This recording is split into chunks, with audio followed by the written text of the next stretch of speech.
Good evening, my name is John LaRoquette, and I'm an alcoholic.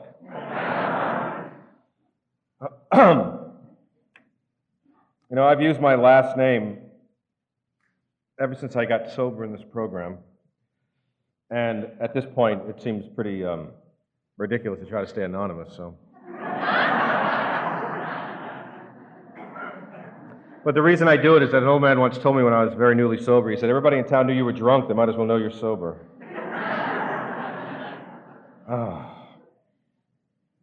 Okay, let's slow down here.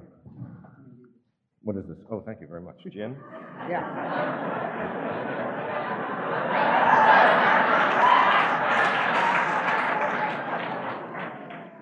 I didn't realize we had drank together.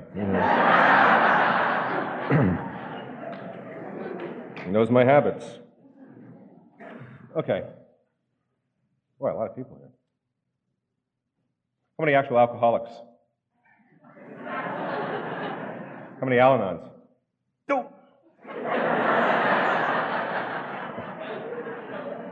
Spies.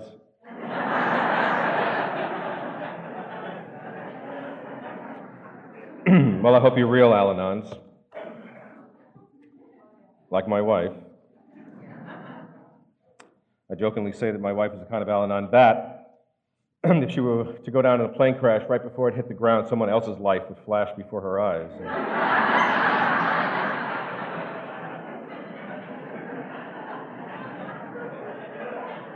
How long? 10 minutes? I'm supposed to do this thing? Okay. Vancouver, Washington. Yeah.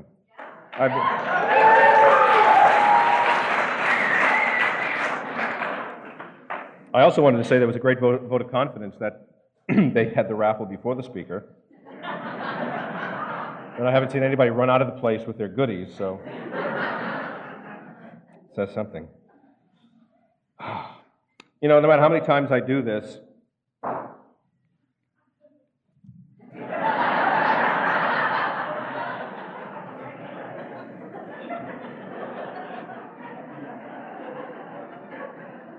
thought that was maybe somebody that saw my last movie. I always get petrified before I walk up here because I feel as though it's my duty and my responsibility to enlighten you before I'm done speaking. So that actually your ass will be off your seat, levitating just slightly above it, so filled with the spiritual message that I will instill you with.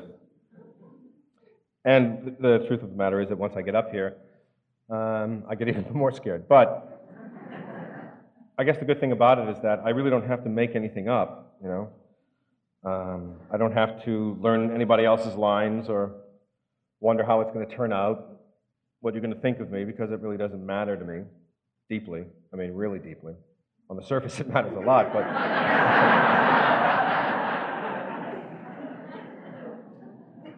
After all, I am an actor. Gee whiz. What a perfect profession for an alcoholic. A place where you can go and they pay you to lie and be somebody else.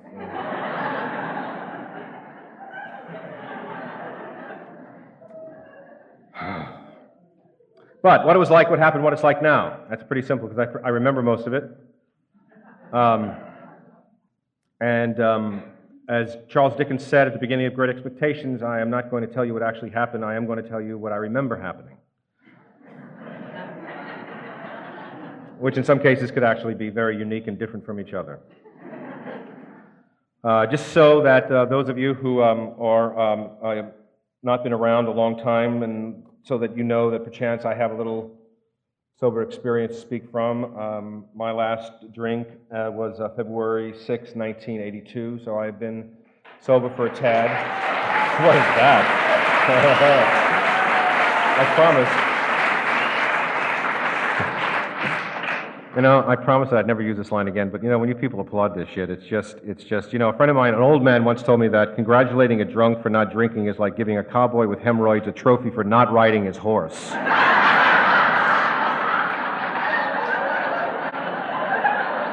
Really? I mean, what the hell?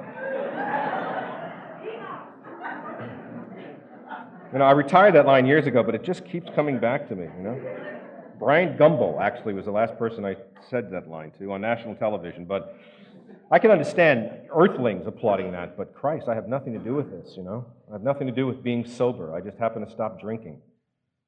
So, let's fill in the facts, just the facts, ma'am. I was born into an alcoholic family, I'm sure, although I don't remember my father. He left when I was 2 years old, and like every good drunk, he had to leave. I understand that. He quickly pumped 2 or 3 children out of somebody else and then promptly died. Something else most good alcoholics do, know how to do well. I was born in New Orleans, Louisiana. There's a little drinking that goes on down there. On top of which I am Catholic. On top of which I am half Irish. So I had a birthright to the CIA, as we say, the Catholic Irish Alcoholic Organization.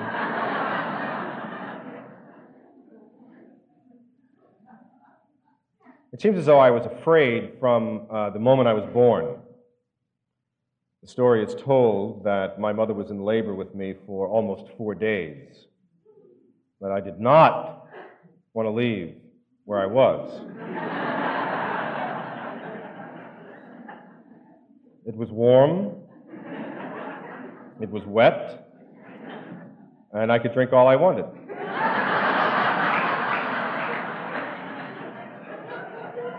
Didn't even have to swallow.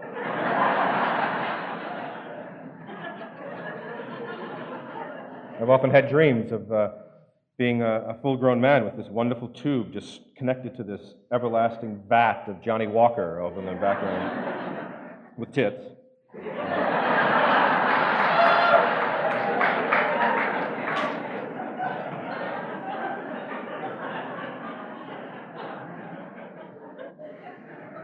But I guess I had to show up, so I did, reluctantly. And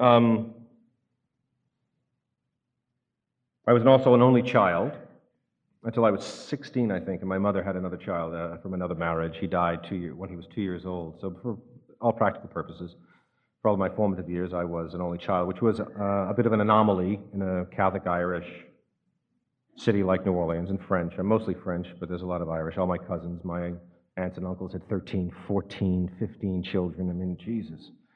They just never stopped. My aunts were like Pez dispensers.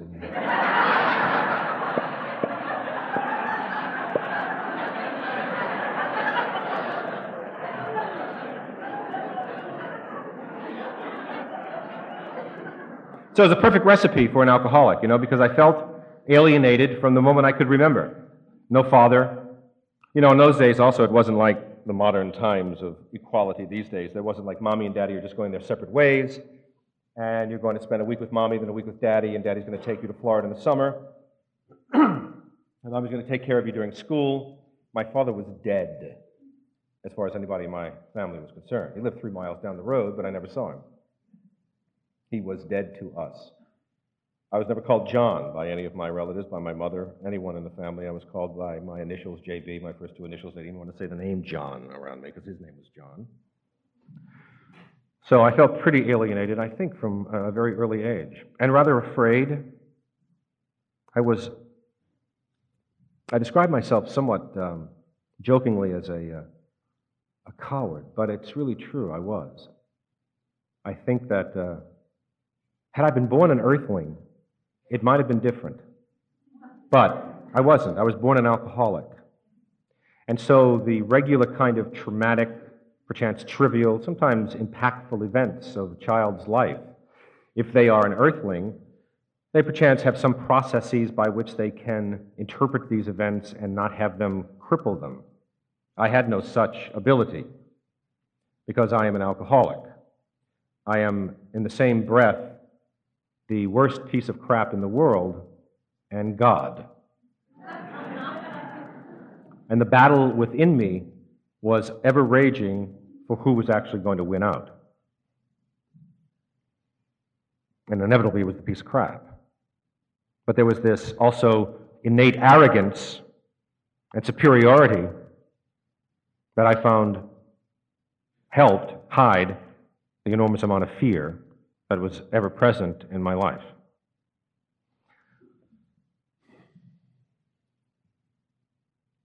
I grew up a rather, by some practical purposes, I suppose, normal childhood in New Orleans. Went to Catholic schools and did all the things that young kids do, I suppose. I didn't have any way to objectivize that which was going on in me. I spent a lot of time alone. I started reading at a very early age and hid in books. My mother worked, so my grandmother actually raised me. We lived with my grandfather and my grandmother. My grandfather, this is a slight assumption, but I'm sure he just said, holy shit, I thought I got rid of these people. He was around 50, I guess. He had had 2 daughters, kicked them out, got them married. Now he could just relax, and here was this 2-year-old thrust upon him.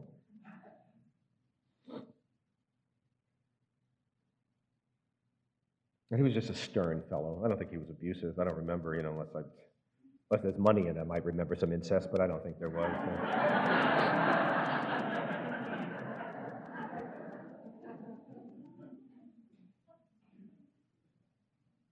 And on top of that, there was if I get into the nuns and the priests, we'll be here all night. So, let's just skip over that boot camp. Catholic schools, fear. There was always fear. That's the ever-riding, overpowering emotion that I remember having growing up. I have to lie to you so that you don't hurt me. What I'm doing can't be any good, so I've got to pretend I'm doing something else. I have to run away from you because obviously I'm not worthy, and yet I want everything you have before I go. Typical alcoholic behavior. Now that I know that, I know that now. I didn't at the time. I didn't know what it was. I used to go to bed at night, and it was this huge portrait of some saint over my bed with arrows and blood spurting out. And it's kind of like look on his face like it was kind of cool. So I thought that life was just this incessant numbing pain, and if you could go out in a blaze of glory as a martyr in the army of Christ, then you would, pass purgatory, pass limbo, and be right there next to God and be able to do whatever you're supposed to do up there. But I was never good enough to do that, so I was always afraid, like Cain. Where is he? And when I was a kid, if you thought it, you did it, so I was completely screwed. Didn't even have to do it to be condemned. It's like saying, don't think of an elephant.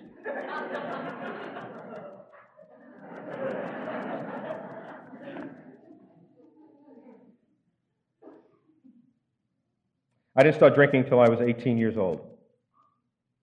I think at some point before that, at weddings or something, the mothers and aunts would make things for the little kids called pretty drinks, which was 7-Up and grenadine, maybe just a teaspoon of Jim Beam or Canadian Club or something, But I don't remember being attracted to it very much at all when I was a kid. There was always wine on the tables, big gallons of L&J or some cheap New Orleans wine.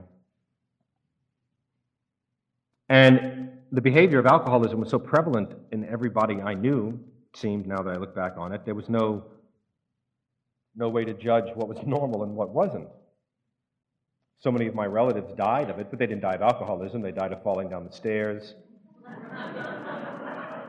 They died of car wrecks. He had a bad heart.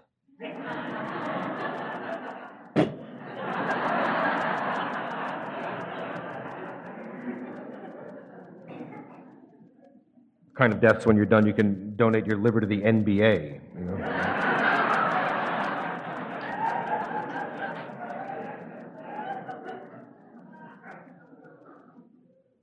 Boy, and I hated school. It was just like the Kafkaesque labyrinth of just like, oh man, every day was, what am I going to do today? And then one day, 18 years old. I was playing music in a rock and roll band, and we were in Biloxi, Mississippi, and we picked up some hitchhikers who were Navy guys who were going off to Vietnam, and I say we robbed a liquor store. I think I maybe ran in and grabbed something and put it in a coat. And this was 1965. And we sat on the beach and drank whatever it was we had, Southern Comfort and Slow Gin or whatever ridiculous rainbow collection of booze. And I remember we were sitting outside this country and western bar, and I don't even know what was playing inside, Johnny Cash or something, and everybody else kind of like sipped them and tasted them and went, ugh. And went off, to go to the country bar, try to pick up women or something, and I said, yeah, I'll be right there. And I stayed in the car and just drank everything. No preliminaries, no training. A born professional. And then I remember just puking my guts up. And the next morning I woke up and I thought, now which one of those made me throw up? Because I shouldn't drink those again.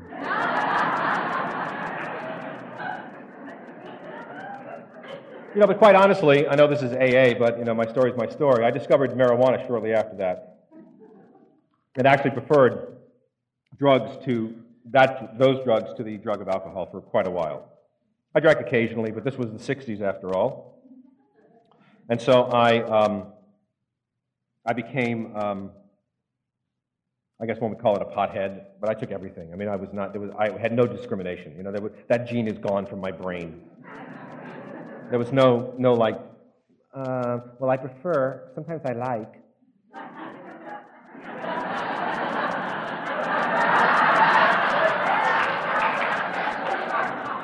Didn't matter.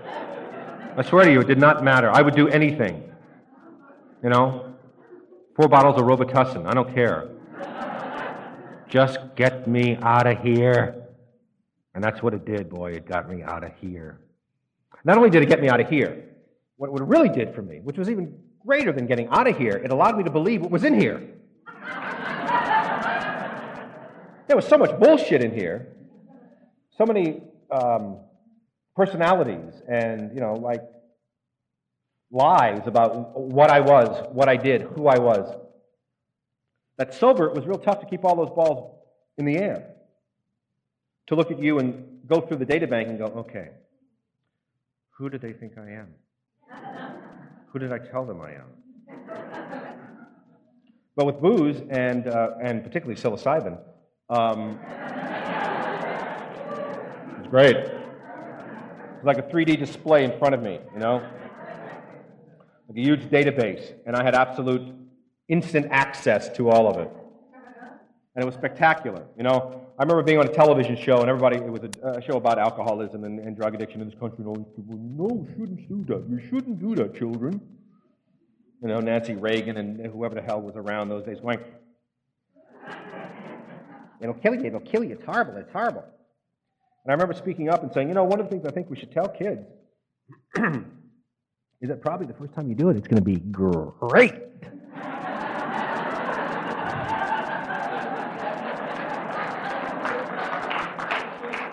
Because we're just pouring all this crap into their heads, and the first time they do it, they go, oh, those bastards are trying to keep this from us. That it is going to be great, particularly if you be alcoholic. It's going to be spectacular. But unfortunately, that ride has a dead end at it, eventually.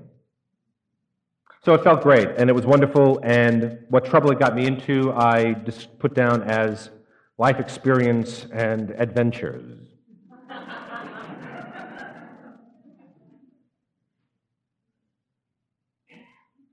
Here's great alcoholic thinking for you. 1966, I graduated high school, and Vietnam was raging, top 10 with a bullet, as they say in the music business. And I had to make a decision. I had to go to school to get a student deferment or get drafted. Aha. Brilliant alcoholic thinking. I'll join.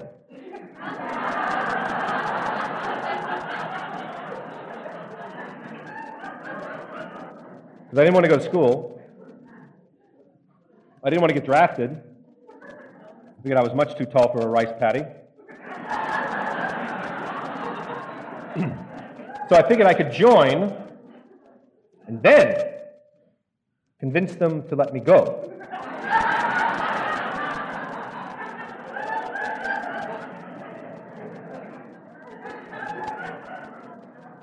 Which I did. I joined the Navy. 5 months later, they sent me home, deciding they had made a small error in allowing me to join their club.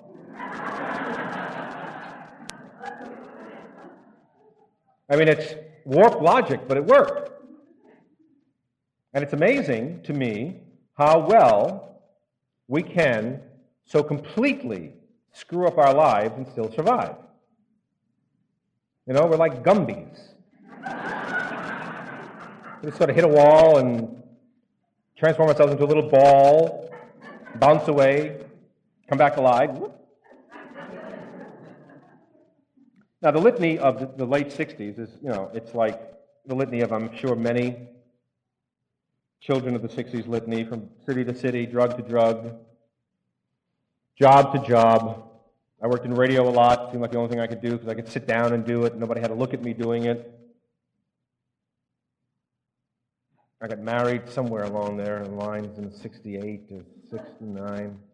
That lasted 5 months also. Just crazy crap, you know, just untethered madness. But I still wasn't drinking. So, to cut to a small chase, in 73 I moved to Hollywood thinking that I was going to be an actor. Nothing else I thought I could do well. I was living in San Diego working for a record company. It went bankrupt, so I had to go either back to New Orleans or something else. So I decided to become an actor. Again, great logic, right? Choose a profession where there's 98% unemployment. And of the 2% that work, maybe 8 of them make a living. So I did that. I went to Hollywood and, again, being Gumby, got successful very quickly. Was on a series in 75, worked a lot, got married in 75. Again, still married, by the way, to the same person. Oh, please. You can applaud her, that's fine. And I had a son in 1977. 2 years after he was born, I left his mother. Just like my father left me. Coincidence or science? I was on a television series called Bubba Black Sheep in the mid-'70s, and it was there that I really learned how to drink. It was a series with Robert Conrad, and I was playing a World War II pilot, part of a misfit gang of roughnecks, soldiers of fortune, hard-drinking, love-making Marines. And we used to do a lot of that, off camera. And I really, if I look at any kind of clock, I think that's when my disease just sort of kicked in completely. And from 76 until I got sober in 82, I was just a fall-down, stupid, loser, alcoholic asshole. I continued to work. At one point, my wife threw me out. She looked at me and she said, "I realize you want to kill yourself. Would you please just not do it in front of the children?" I sent her away to England to live with her mother. I lived on a sailboat, and I laid down for 3 months. Urinated in an orange juice bottle, snorted heroin, and pretty much decided that unless somebody came and changed this, this was the way it was going to be. And I would wind up as the toothless, gruff but lovable janitor on As the World Turns.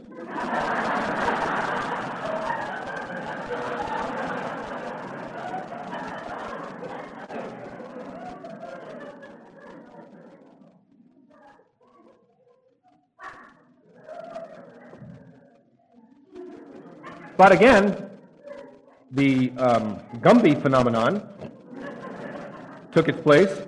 My wife came back. I got a job. She found us an apartment. I started working a little again.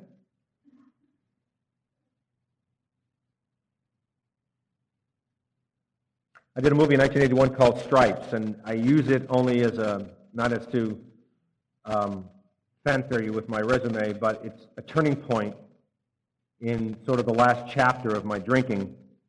We were in Kentucky making this film, and while we were there, John Lennon was killed. December 1980 is actually when we were there. And I was sharing a motorhome with a couple of other actors, one who was dead, John Candy, and a couple of other guys who we drank a great deal together. And we were in a dry town called Elizabethtown, Kentucky. And the PA, the kind of like gopher on the set, his job was, there were two of them, their jobs were to drive 11 miles to the liquor store back to our hotel. So there was this sort of, this caravan. And once Lennon was shot, we had this Irish wake for 2 weeks. And we were drunk constantly. If you watch that film, we were just all just, whoop! All of us, all the time.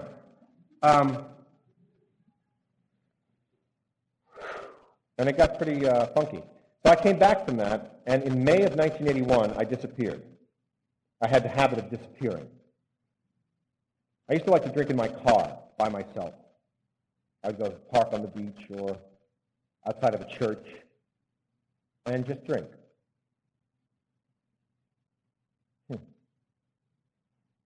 So I disappeared. And usually, invariably, when I truly disappeared, I would wind up home in New Orleans. And I wound up home in New Orleans, and for the first time, no matter how much, I couldn't get drunk. And I began to panic. Because as Tennessee Williams talks about in Cat on a Hot Tin Roof, the click that was always there eventually stopped clicking. And I got very afraid and thought, what the hell do I do now? And a friend of mine who I've known since I was 10 years old was with me. And he looked at me, we were sitting in this bar, and he went, how much are you going to drink? And my only thought was, I don't know how much it's going to take. There just wasn't enough. So I got on a plane, and I came back to Los Angeles, and I checked myself into a hospital. Again, brilliant alcoholic thinking. I checked myself into the hospital so that I would have a story to tell about where I had disappeared to. Honey? No, I haven't been drinking. I'm in the hospital. I'm sick. But again, great alcoholic that I am, I checked myself into an alcoholic ward in a hospital. And they put me in this room, and on the bedside table was this rather garishly colored blue book.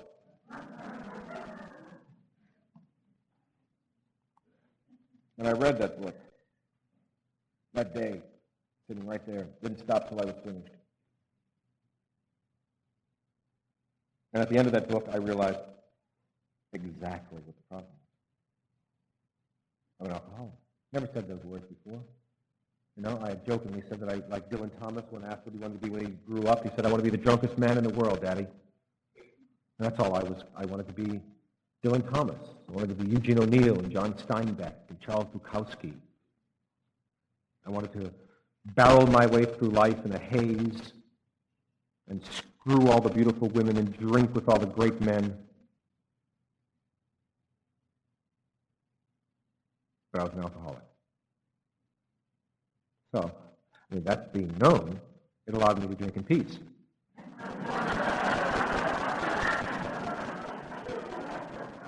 I mean, once you know what the problem is, cool.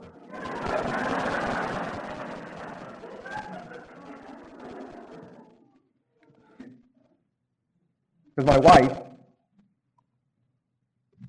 thought I was,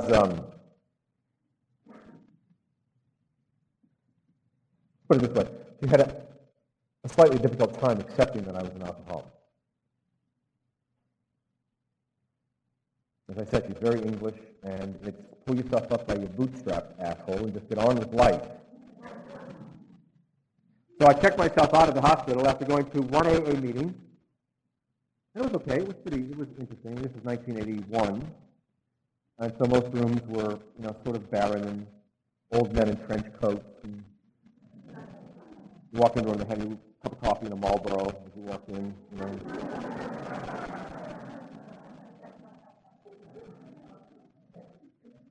So I got out of the hospital and thought, boy, it's good to know that you're an alcoholic. So let's see. Drinking is a problem. I know that, but the marijuana thing, not as bad. You can't have too much marijuana. I mean, it's harmless. It's natural.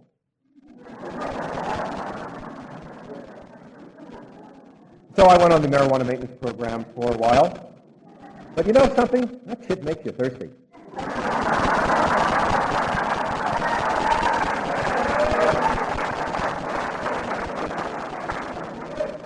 So it'll be, a week or 2 weeks of just smoking dope, and then just a one wine cooler, just little parts.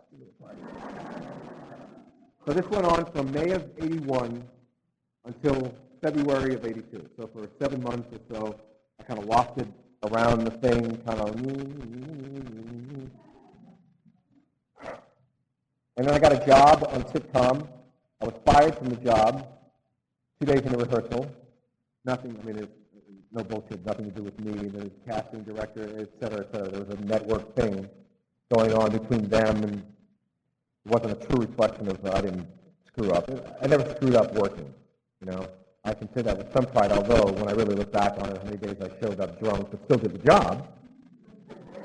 And I bet you it was funnier, too.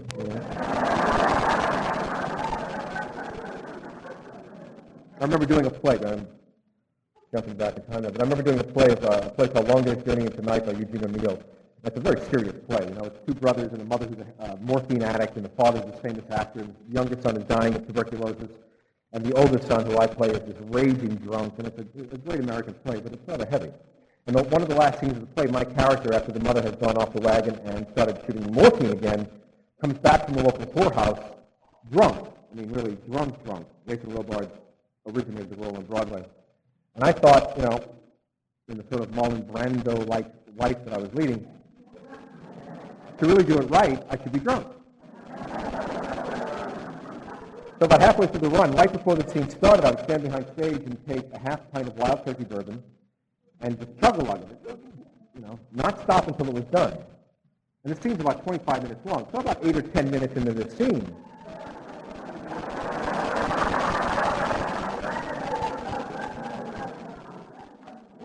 now I can really act. The first time I did this, after the play, the director came up to me and said, "What the hell was that?" I said, "What do you mean?" He said, "You took an hour to do that scene."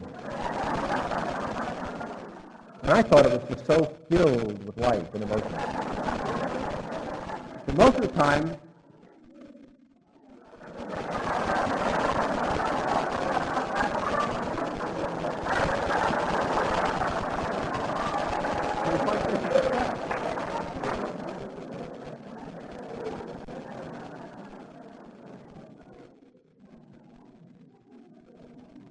amazing how much we can deceive ourselves.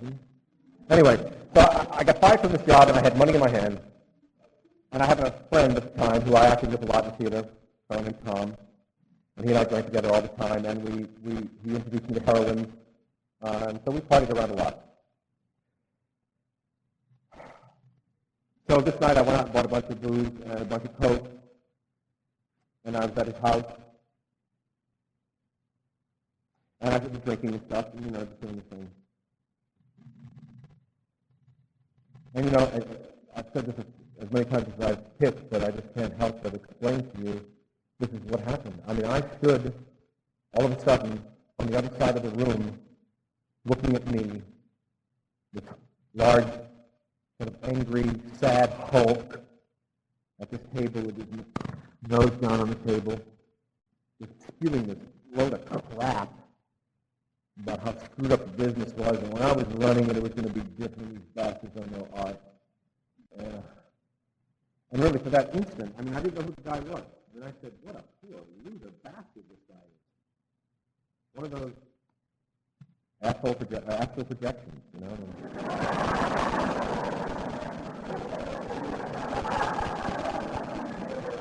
I'm sorry, I could have done that. And in the instant that that happened, I was back at the table, just being that big, bulbous face. I weighed a lot more than I do now. My face is bubbly to begin with. It was all bubbly. And I stopped in the middle of the snort or the middle of the sip or whatever the hell it was, and Tom was on the other side of me laughing at me, and I could make him laugh. And I just looked at him, and I saw he looked after me over the head. And I got up from the table, walked to the front door, walked out of his house, got into my car, whatever it was then, a 58 Chevy Chip or whatever, I don't know what it was. Toyota, I think, actually. And I drove back to the house that my wife and my children were in. And I went to bed. And that was it. Not another drink, not another pill, not another joint, not another pipe. And I don't know what happened. I don't have a clue what happened. Because how many nights did I sit at tables and look in mirrors and hold guns to my head and say, I've got to stop this now. Well, tomorrow. I've got to stop this tomorrow. How many times did that happen? Thousands. In a year's period of time, thousands of times that happened to me. And that night, I wasn't even thinking about it. That night, I was into it. I had booze and drugs and a willing audience, and it was early, and we could still blaze a fiery hole through Los Angeles. And it just stopped.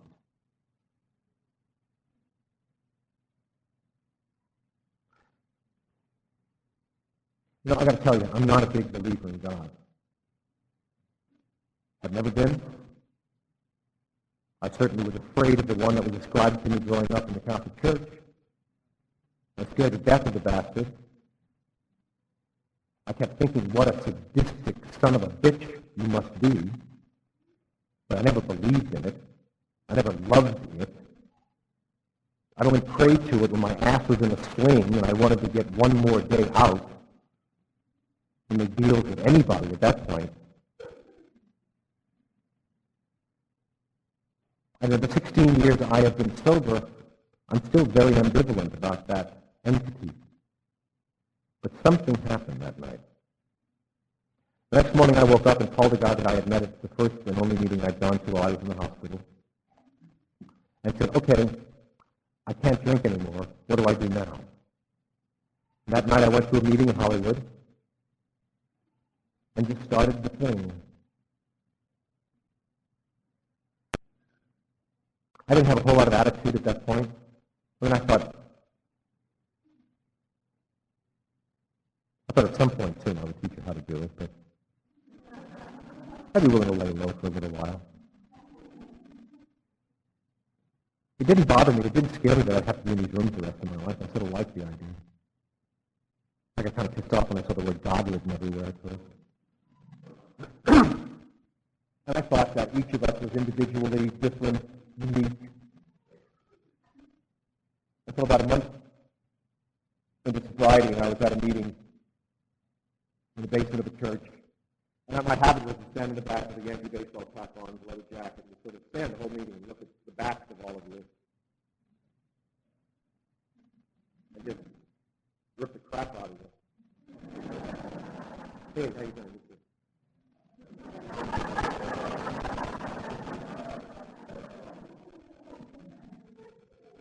And the leader of the meeting got up and said, I'll speak tonight to Tony. Tony can tell you a story. And Tony stood up at the podium. And I'm not going to blow anybody's anonymity here, but Tony is one of the most famous actors in the world, the man who I admired all my life.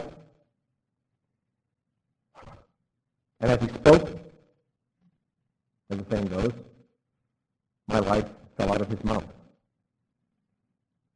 the fear, the emotion, the ambition, everything. I mean, it was just a template of how I felt. So it was another milestone for me shortly after I was sober that I knew, regardless of how different perchance particulars are of our individual journeys to these rooms, the overriding emphasis of our lives is exactly the same. That's why we're here. So I got busy very quickly.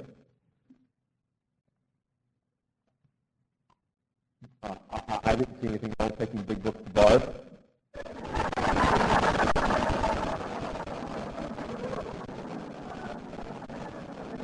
It says, carry the message to another alcoholic. Where am I going to find more alcoholics than in a bar? That pissed a few people off, but... How you doing? You know this book?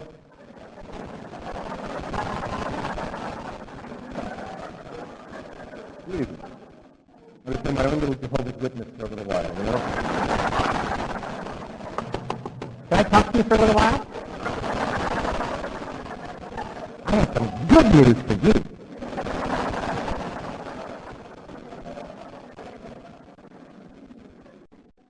But I was quickly sort of taught the lesson that I just, what I had to accept finally, and this sounds, this is what I used to do. There's a famous bookstore in Los Angeles called the Bodhi, sort of a spiritual bookstore, yoga and Zen and Scientology, every book you can imagine about philosophical, spiritual, weedy expressions of, how to stuff pipe cleaners up your nose and all that sort of thing, new age thing. This bookstore is filled with those. It's a great bookstore. There's some great text in it, Carl Jung and et cetera. And I used to get really loaded and go to this bookstore and walk up and down the aisle, just hoping and wishing that one of those books would jump off the shelf, hit me in the head, fall on the floor, and I would find the answer. Well, as ridiculous as it sounds, I did. That blue book is the answer. For my life, that blue book is the answer. So, I came to it dearly. If you are new or newer than I, or very new, I got busy. I swept floors, I answered the phones downtown, I shook hands, I picked drunks up and took them to meetings. I used to drag at the time Jonathan was 4, when I got sober, I used to drag them around Los Angeles, looking for drunks that I had come across in meetings and knew where they sort of hung out, and would grab them and bring them to my house, put them in the shower. I really fell in love with the prospect of how I could possibly live in this program.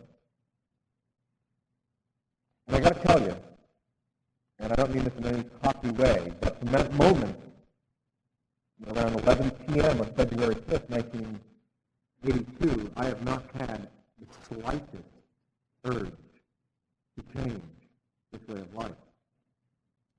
I have lied and stolen and cheated and been a royal asshole in sobriety. I have screwed people over. I have hurt people I love. I have been egotistical, maniacal.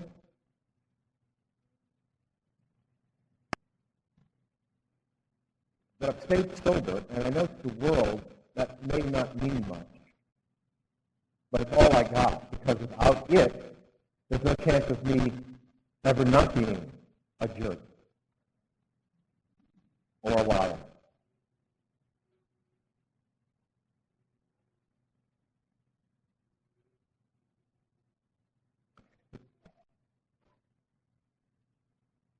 All right, let's talk about that.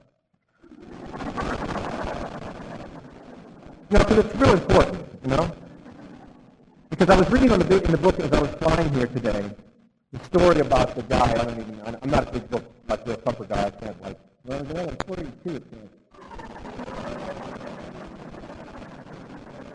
the word ever is misspelled in the 3rd edition, but, and that's not to mean anyone that knows the book backward and forward. I think it's wonderful if you do.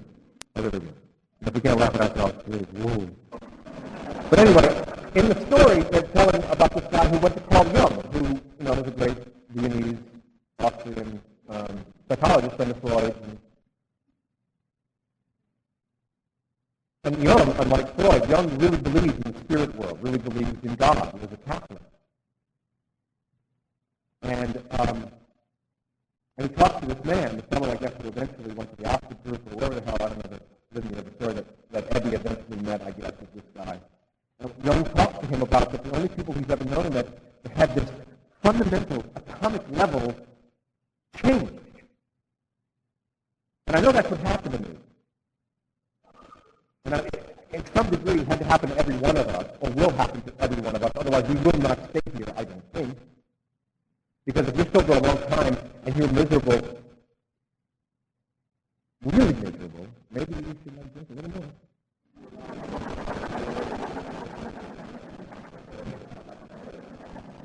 That's the next one. So if you remove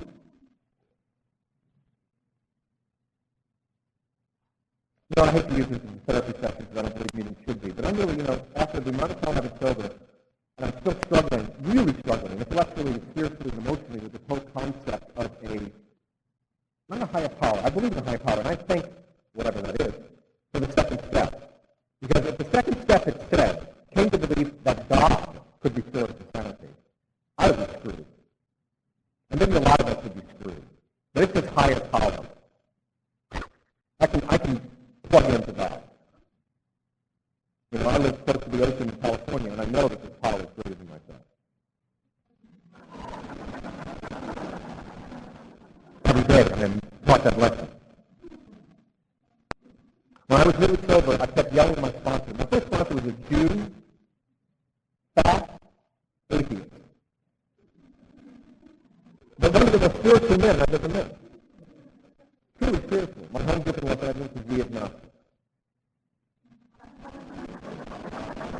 It's true.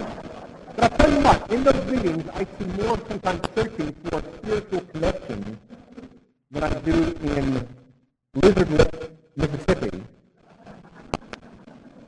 where there's only one higher power, and it's Jesus Christ. And people that come in new, you can't buy that, you struggle if you can't. But anyway, he had me write, he wrote down a sentence on a piece of paper. He said, God as I understand God is. And he put an ellipsis, ... after the sentence. He gave it to me. And told me to go home and finish the sentence. I think it's a reasonable intellectual exercise. So I went home and for a good month,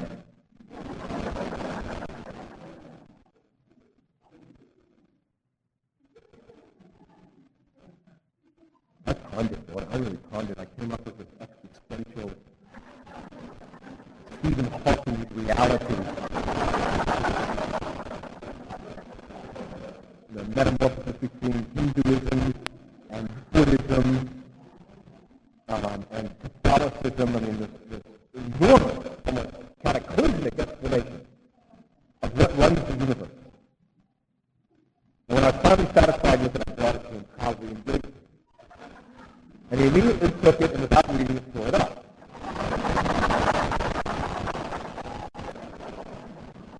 And said, good, now, pray to it.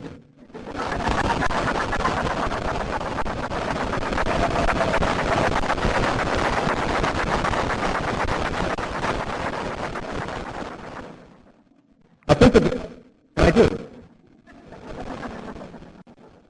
I'm going to change his name though. It's sort of like Spock's first name. It takes like 10 minutes to say it, so I'll have to change it to something else. But I pray every day. I meditate every night before I go to sleep, in my way.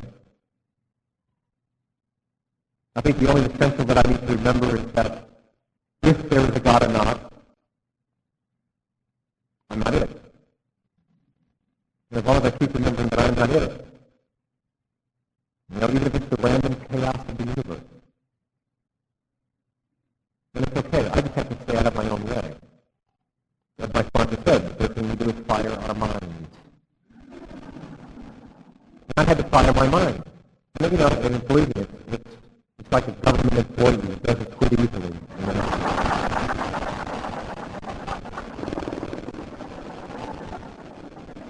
Doesn't lose its seniority.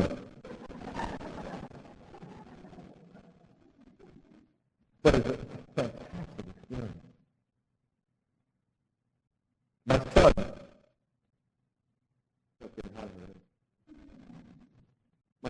Jonathan, right alcoholic. When he was 14 years old, I said to him, "There's no chair for you, buddy." Boy, he hated me for that.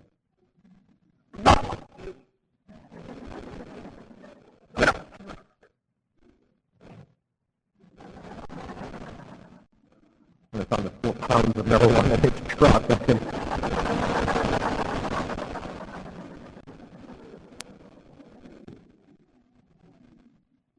he's sober now 3 years. For him, I'll take a charge.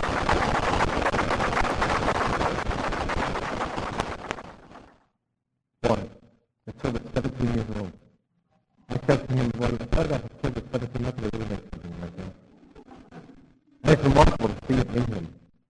You know, and maybe I'm his dad and I'm full of bullshit for him, but I look at his face and I know he's got it. You know, that look I see. Well, I know guys don't got it. A couple of them have died recently. You just know, a friend of mine, Chris, big Valley back comic. He's dead now. And a friend of mine said the perfect thing. We used to sit in meetings and they said, he was so busy saying yes to us that he didn't hear a word we said. And I see that a lot of you. Oh, yeah. Oh, great. Oh, yeah, okay, whatever. And I just scream, I just can't do it. Too much pain. You know, these guys don't want to die. I don't think they want to die. They think they want to stop the pain. You know? And I should be dead. I mean, just statistically, it seems to me I should be dead. How many nights those 4 preludes? Is that 4? I'm not sure if I give enough. Maybe one more just to make sure.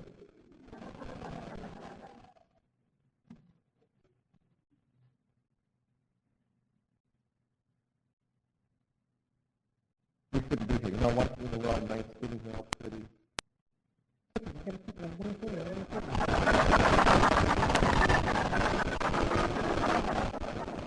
kind of self-respecting drunks are we, you know? Running up to little views and shit. I mean, that's what I should do, just fling out of your car.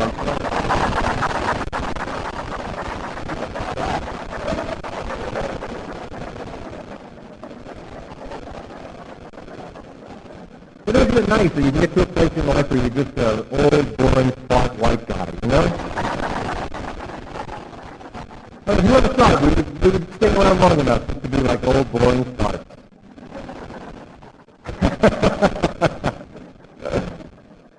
Man.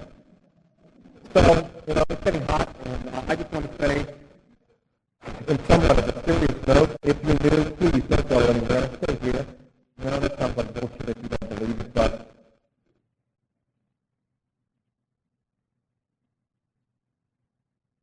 regardless of what new they find, now we got these, you know where the genes are that make us drunk.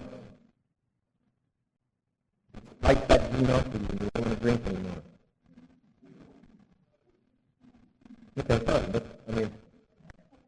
somebody walk up to me and say, you can take a pill, and you can be satisfied with one person you're using. Mm-hmm. What's the point in that?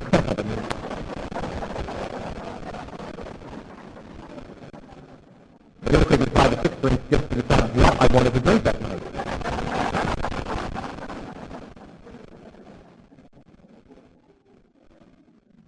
But I think if we look at the statistics, we'll see that this is the proven method of achieving and maintaining any kind of decency.